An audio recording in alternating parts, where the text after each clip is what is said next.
ভাই, মৃত্যুর যন্ত্রণা যে কতটা কঠিন আপনি কি জানেন? আপনি কি অনুভব করতে পারেন যে মৃত্যুর যন্ত্রণা কতটা কঠিন?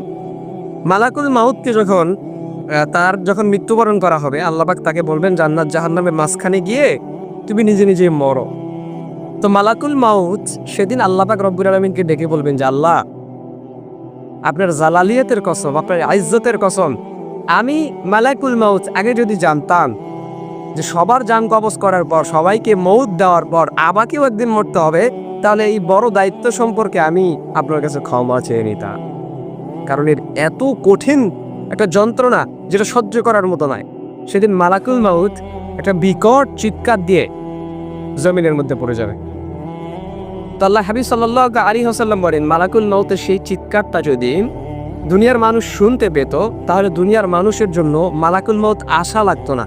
তারা এই বিকট চিৎকার শুনেই নিমিষেই সেখানে পড়ে মরে থাকতো।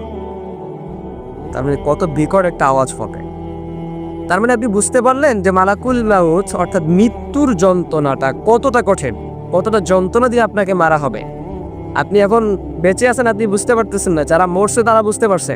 তো আপনি বুঝতে পারতেছেন যে আপনার মৌতের যে যন্ত্রণা, এই যন্ত্রণাটা কতটা কঠিন হবে।